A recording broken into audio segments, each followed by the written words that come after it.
Olá, sejam bem-vindos. Vocês estão no Colégio Uni. Eu sou o professor Aurélio Cardoso, sou corretor de imóveis e perito avaliador imobiliário.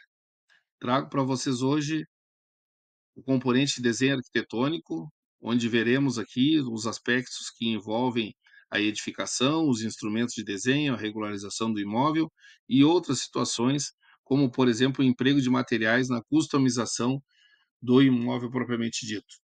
Para tanto, vamos passar a definição do que vem a ser o desenho arquitetônico.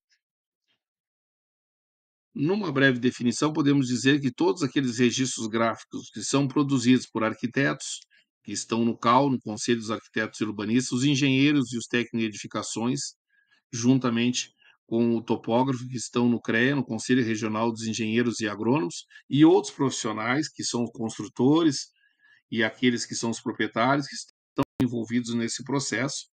Essa é, então, uma definição geral do que vem a ser o desenho arquitetônico propriamente dito. Pois bem, sabemos que muitos instrumentos utilizados no desenho entraram em obsolescência, estão em desuso, mas, para tanto, devido às exigências do Conselho de Estado de Educação, devido também ao fato de estar na nossa apostila, nós iremos aqui tomar a saber sobre alguns deles. Os instrumentos e materiais estão dentro das normas, ou seja, estão dentro das normas da ABNT, Associação Brasileira das Normas Técnicas, sob a NBR, Norma Brasileira Regulamentadora 10.647. Sabemos da obsolescência desses instrumentos em virtude das tecnologias que foram surgindo, principalmente os softwares que são usados no ambiente do computador, como o AutoCAD. O AutoCAD, então, é o programa onde é desenvolvido o desenho arquitetônico, né, por seus profissionais. Pois bem, os instrumentos, então, utilizados no desenho, os instrumentos clássicos utilizados no desenhos, dentre eles, temos alguns aqui, evidentemente, que são muito mais do que esses que nós vamos aqui exemplificar, está o escalímetro. O escalímetro é é, aquela régua, vamos dizer assim, uma escala, na realidade não é uma régua, que parece um Toblerone, eu costumo dizer, que serve para conferir as medidas do desenho, se está na escala que está sendo proposto. Ou seja, 1 por 50, 1 por 100, 1 por 75, 1 por 25, os múltiplos e submúltiplos. Temos também os esquadros. Os esquadros são dois: o esquadro de 45, por ter dois ângulos de 45, e o outro, evidentemente, de 90. E o segundo esquadro é de 30 ou 60, por ter um ângulo de 30 e um outro de 60. A soma interna desses ângulos, tanto de um quanto de outro, é de 180 graus. Temos ainda a régua T, que é aquela régua que tem esse formato e, portanto, na sua cabeça, no seu cabeçote móvel, possui um transferidor de 180 graus, esse que está representado no canto superior direito da nossa tela. Temos também o transferidor, que é esse instrumento, então, que pode estar em 180, 360, que é uma circunferência completa, e o quadrante, que é o de 90 graus, que é um quarto desse 360. Depois nós temos o compasso serve para fazer circunferências, circunferências não são bolas, não são redondos, são circunferências. O compasso tem uma ponta seca e a outra ponta, então, onde possui o lápis ou a grafite. Por falar em lápis e grafite, eles possuem graus de rigidez ou maciez. Os Bs são os macios. O H, que é a oitava letra do alfabeto, estão os rijos. E ainda existem os intermediários. O B pode ser o B isolado, que é o B1, o B2, o B3, o B4, ou seja, vão ficando mais macio em relação a ele mesmo. O H, que é o rijo, o H1, o H2, o H3, assim sucessivamente, e vai ficando, então, portanto, é menos rijo em relação a ele. E o HB, que é um misto do B, que é o macio, com o H. Ainda temos ali o B isolado, que é o mais, que é dos macios, é o menos macios, por isso está nos intermediários, e o F, que é o que se diferencia. Essa classificação também poderia se dar em número, como a gente bem sabe, na ponta oposta, no lado oposto, a ponta do lápis, evidente, nós temos aí o número 1, que é o 3B, o número 2, que é bem conhecido, um lápis muito utilizado no meio escolar, que é aquele mais grossinho, o F é aquele mais pontiagudo, mais fininho. Os transferidores, por sua vez, eles podem ser fixos, que é o de 360 graus, que é a circunferência completa. O mais utilizado, segundo o nosso material didático, é o de 180 graus, mas isso vai muito do desenhista, do projetista, do engenheiro, do arquiteto. E o de 90 graus, que é um quarto dessa circunferência, é o chamado quadrante. Pois bem, vimos aí alguns, mas vamos adiante. A escala é importante que se saiba o que vem a ser uma escala. A escala é justamente essa relação do comprimento em relação ao seu correspondente no objeto. Então, nós sabemos que no desenho, temos que saber que no desenho só existe escala de redução. Não existe a utilização das escalas, escala natural, 1 por 1 ou verdadeira grandeza, 1 dividido por 1, ou seja, o desenho, o objeto vai ser desenhado no seu tamanho real. A escala de redução, que é 1 dividido por 2, então vai ser reduzida, e a escala de ampliação, que não é utilizada no desenho arquitetônico, que é 2 por 1, que é o contrário. As escalas mínimas, 1 por 100 para plantas, 1 por 200 para coberturas, 1 por 500 para plantas de situação, 1 por 50 para fachadas, cortes ou seções, que são as divisões internas, né? E a fachada é o rosto, que é a frente do prédio, da casa, da edificação. Geralmente as escalas mais usadas é 1 por 50 e 1 por 100. Pois bem, então sabemos que existe aí uma escala, que é uma escala de redução. E quando ela está integral, assim, a escala natural está no seu tamanho real, ela é chamada de escala natural ou verdadeira grandeza VG. Pois bem, vamos às folhas. As folhas são uma folha em sulfite, né, que é aquela que vai ser arte finalizada o desenho, e aí tem os seus tamanhos, suas dimensões, melhor dizendo. Tem os formatos, o A0, o A1, o A2, o A3, o A4, ou seja, o menor tamanho, o menor formato é o A4, embora esteja aqui representado o A5, ele existe sim, mas não para o desenho técnico. No desenho técnico, o menor formato é o A4, que é 210 por 297 milímetros. As folhas são dadas em milímetros. Se transformarmos para centímetros, teríamos 21 por 29,7, ou seja, 21 de largura por 200 por 29,7 de extensão, sendo que tem uma margem aí de 5 milímetros ou meio centímetro. Nos demais, nós vamos ver que a margem é de 10 milímetros ou 1 centímetro. Então, o A4 é uma folha, somente uma folha. No A3, ele já são duas folhas, ele dobra. No A2, ele passa a ser 4 folhas. E no A1, ele passa a ser 8 folhas. E o A0, que é o maior módulo do desenho técnico, eles corresponde a 16 folhas A4 colocadas lado a lado. Portanto, o menor é o A4 e o maior módulo do desenho o maior formato é o A0. Então, as margens precisam ser respeitadas e nas margens não pode se fazer nenhum tipo de observação. Esses são os tamanhos dos papéis, sendo que no croquis também é possível, quando vai se utilizar uma folha A4, geralmente se usa A3, mas nada impede de se fazer um croquis numa folha A4, tá? Por um profissional. Pode ser um técnico em edificações, pode ser um engenheiro, pode ser um arquiteto, enfim, mas precisa ter o seu responsável técnico. Muitas vezes, as prefeituras possuem legislações que até 70 ou 80 metros quadrados, no caso de Porto Alegre, 80 metros quadrados, não precisa de planta, mas precisa sim de um croquis e que vá assinado, evidentemente, por um responsável técnico. E são esses profissionais que nós acabamos de falar. Pois bem, as cotas. As cotas, então, são os valores reais que vão para dentro do desenho.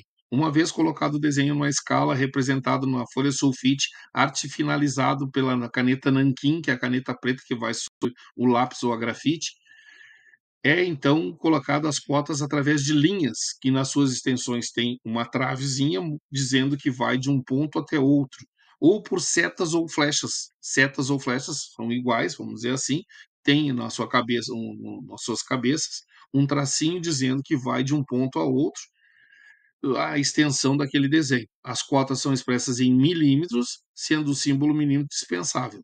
O desenho pode ser em qualquer escala, porém as cotas são sempre em medidas reais. Então o desenho se coloca em qualquer escala, na escala que for necessária. Agora as cotas precisam ser reais. Se eu tenho 10 metros, lá eu vou colocar 10 metros dentro daquele meu desenho. Se eu tenho 25 metros, eu vou colocar 25 metros.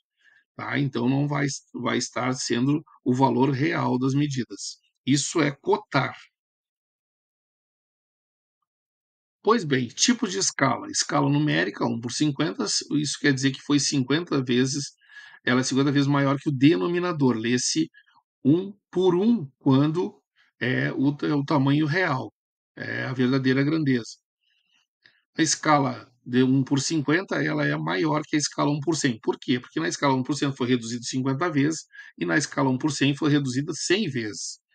Para uma medida equivalente a 4 metros, um exemplo aqui, na escala 1/50, temos. Bom, se temos 4 metros, sabemos que 1 metro é 100, logo 4 metros é 400. Se dividimos simplesmente pela escala, nós temos 8 centímetros. Passamos de, eh, passamos para centímetros, então, 8 centímetros. A cada 8 eu tenho 4 metros. Então, se eu tenho 16 centímetros, eu tenho 8 metros e assim sucessivamente. Tá? Então, aí tem um exemplo que serve em qualquer situação para poder ser demonstrado. Traduzo de metros para centímetros e depois divido pela escala, terei então o valor que será necessário para o desenhista, arquiteto, projetista fazer. Então, quando ele for grafar, ele vai utilizar-se dessa manobra, vamos dizer assim, para poder então chegar ao seu resultado, a atender a sua norma técnica.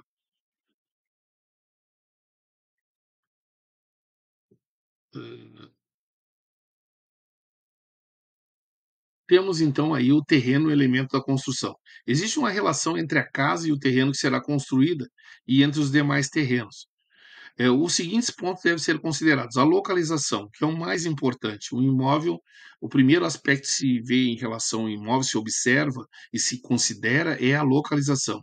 Se estiver bem localizado, já temos aí uma situação muito importante.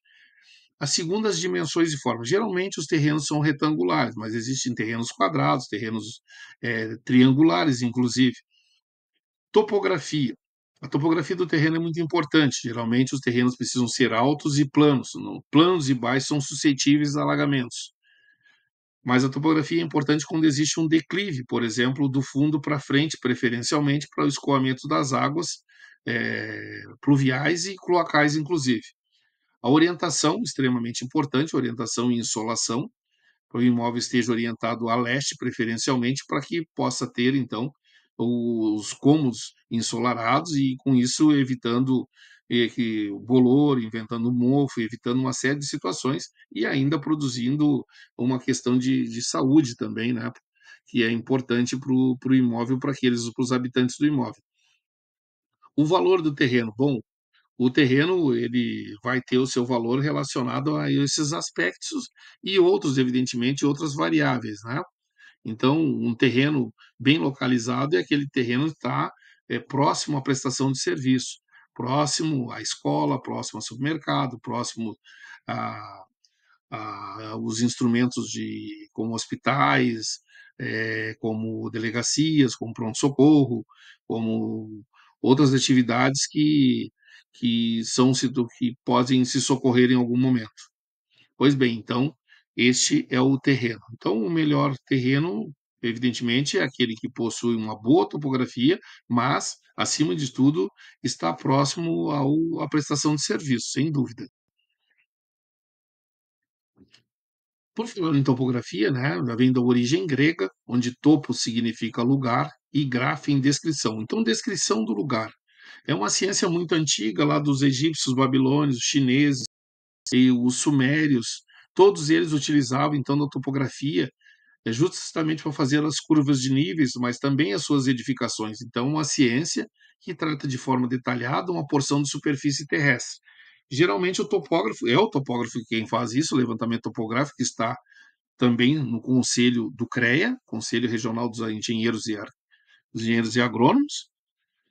O executor é o topógrafo, como está ali, e as tarefas é o de levantamento planimétrico, que é simplesmente a conferência de valores, né, achar as divisas do terreno, e o altimétrico também, que está relacionado, então, à altitude, né, ao declive, ao aclive, aí já é um pouco mais. Então, o levantamento planialtimétrico, que é o conjunto, que é um e outro, ele faz, então, é um levantamento mais complexo, é um levantamento mais amplo.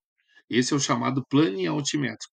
Em situações em que existe uso, que você vai usar o CAPIR, é necessário que se tenha uma topografia do terreno que vai também dentro do processo para que o juiz possa, então, analisar. Pois bem, composição do desenho. Representações se dará através de dois grupamentos: elementos construtivos, paredes, portas, janelas, escadas, etc. Representação das informações, nome das dependências, área útil, que é a área de carpete, a área onde a pessoa pode habitar, pode colocar seus móveis, né? Os níveis, a posição dos planos de cortes verticais, cotas de abertura, que são as, os valores das cotas, das medidas das portas e das aberturas, cotas das aberturas. Pois bem, área útil, né? Área de uso comum. A área de uso comum é a área de uso para todos. A área útil é aquela que nós podemos ocupar, como eu já disse. Então, a área total da edificação é a área útil, e a área somada à área de uso comum, nós teremos a área total. Quando a gente vê numa escritura, quando a gente vê na matrícula do imóvel que existe ali área útil, nós vamos considerar que é só a área de uso onde as pessoas vão circular. O uso comum é para todos. Então, às vezes vai aparecer com garagem. Garagem, quem tem garagem tem a escritura. Geralmente tem a escritura, tem que ter a escritura, senão ele está dentro da área de uso comum. Quando tem espaço para colocar o automóvel, nós não estamos falando de garagem, nós estamos falando de área de uso comum, a área que qualquer pessoa do condomínio poderá utilizar. Claro que vai existir um regulamento, esse regulamento vai se dar em função, então, do condomínio, ele que vai deliberar sobre quem vai usar qual vaga. Mas, via de regra, todos poderão usar sem precisar pedir licença para o outro, porque ela está dentro de uma área que é de todos. Mas, claro, se normatiza, se faz um ajuste para que não haja nenhuma indisposição entre os moradores, mas está dentro da área comum. Quando eu tenho uma garagem, eu tenho a escritura. Quando eu tenho um box, é dito ali, está na matrícula, existe um box. Pois bem,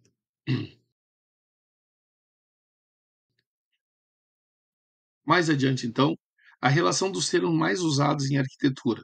O afastamento, a faixa de terreno que guarda uma distância de 1,5. Ou seja, da divisa do terreno, é necessário, segundo o Código Civil, se afastar 1,5 metro para se edificar, para que se possa colocar qualquer tipo de abertura. E quando se fala de abertura, pode ser janela, basculantes, portas, vitrôs, são consideradas aberturas. Tijolo de vidro não é considerado abertura, é considerado, como já diz o próprio nome, tijolo de vidro, e serve justamente para dar, é, para poder dar insolação, para permitir que haja luz no prédio. Então, ele não é considerado abertura, mas qualquer tipo de abertura que vá se fazer é necessário, então, que se tenha esse afastamento. Área total da construção, como eu já disse, é a soma da área útil à área de uso comum. Área ou prisma de ventilação, é por onde seria o posto de luz. O desdobro é a divisão de um lote em uma ou mais partes, ou seja, eu já tenho um terreno, eu faço ele em mais partes, em uma ou mais partes, e o desmembramento é uma redivisão. Então, eu vou modificar as medidas desse terreno com novas dimensões. Terreno que era 10 por 30 vai se tornar, por exemplo, 5 por 15. Claro que isso vai depender muito do plano diretor, que é absurdo esse comparativo, mas depende sempre do plano diretor. É o plano diretor que vai definir essas regras. o quanto se poderá, então, permitir de testada e que tem uma relação estreita, evidentemente, com a profundidade. A testada está relacionada à profundidade. E a taxa de ocupação é aquele percentual de ocupação. Quanto pode se ocupar? Geralmente pode se ocupar aí até, vamos dizer, 80%, 50% do lote, então não mais que isso. Ou seja, eu não posso edificar todo o lote. Eu preciso ter uma área de permeabilidade que a água possa, então, ser absorvida pelo solo. Pois bem, para finalizar, então, vamos dizer aqui, lembrar a vocês que nós temos aqui, cada cidade tem o seu plano diretor, e quando nós temos alguma dúvida em relação a socorrer ao plano diretor da cidade, nós temos aí o Estatuto das Cidades, que é maior que tudo isso, que seria a nossa Constituição Federal, é o Estatuto das Cidades que determina o que os planos diretores devem fazer, áreas de preservação ambiental, eh, e todas as situações que envolvem o imóvel, a localização do imóvel, precisam estar dentro desse plano diretor, e o plano diretor, como eu disse, tem que estar linkado ao Estatuto das Cidades, que ele é maior, né? Ele foi criado ali em 2001, se não me falha a memória, lá pelo ministro Olívio Dutra.